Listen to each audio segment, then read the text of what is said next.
I do think there's a lot of mixed messages for kids these days. Middle schoolers today, I think they're more aware that smoking and alcohol is kind of bad for them, but some of them don't listen. And I know a lot of people who do it, but they tell me it's okay, but then I hear from other people that it's not okay, so it kind of confuses me. I feel like a lot of kids ask these questions because it's kind of something that everyone wonders. So I just want to know what's going on.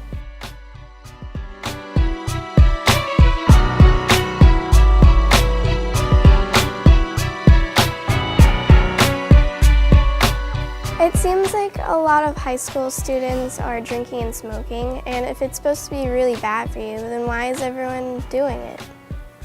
Coming into high school, I had the same misperceptions as well, and you come in and you think all these things, and then you get to know the student body and you get to know the people, and you realize that that's just not true at all. There are plenty of kids at the high school who are doing lots of productive, fun things, and they don't need to depend on drugs or alcohol to have fun. The fact that everyone's doing it is a pretty big misconception among middle school students.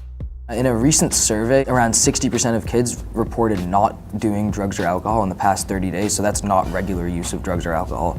It's clear that there's a majority of students that aren't partaking in alcohol or drugs. How come it's okay for adults to drink and not teenagers?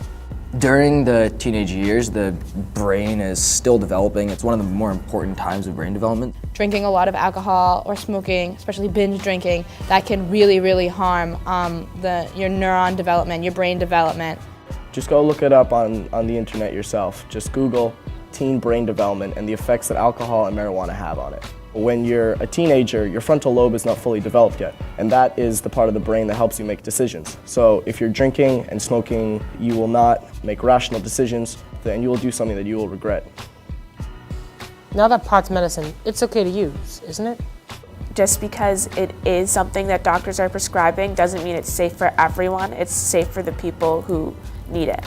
So the argument that something is a medicine makes it okay to do recreationally is fairly weak, because OxyContin, medicine, morphine, it's a medicine. Those two are both abused very easily. It's easy to get addicted to those. It's not safe to use medical marijuana because it's not prescribed to you. So there's a friend of mine and they have ADHD.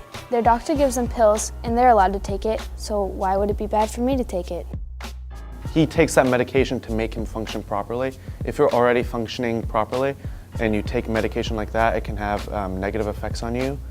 Treatment that doctors provide are for people that have something either physically, mentally, or emotionally wrong with them, and that doesn't mean that they're safe for everyone. They're safe for the situation, and in other situations they can be as harmful as taking poisons. Well, since a lot of kids are doing it, you kind of want to fit in. Like if you want to try it, then it'd just be easier to talk to everyone and they wouldn't judge you. They'd just think you were part of them. They're not really pressuring me, but if I were to drink, I think it'd just be easier to hang around with them. Well, if your only connection to your friends is drinking on the weekends, then that's a pretty weak friendship. A lot of times, especially underclassmen, think that drinking or smoking will help them fit in better, but the truth is, the people that you're friends with shouldn't be friends with you because of what you do. They should be friends with you because of who you are, and if that means you don't drink or smoke, that shouldn't really be a problem if they're really your friends. So how do you avoid drinking and smoking if you're at a party? First thing, you could just not go to the party, find some other friends who aren't at the party, go watch a movie, play video games, do something else. You don't really need to be under the influence to have a good time and to relieve some stress. You can go to a party, and if other people are drinking and smoking, so be it. That's their own decision, that's their own risk. But for you to kind of have fun and alleviate your own stress, you don't necessarily need to put yourself in that risk. You can talk to people and just be yourself and have fun and have a good time. If you do end up going to the party because some of your friends are there and you want to hang out with them, just fill a cup up with water, soda, and just drink that, and then no one's going to be looking into your cup and testing it. No one is actually going to call you out and say, why are you not drinking?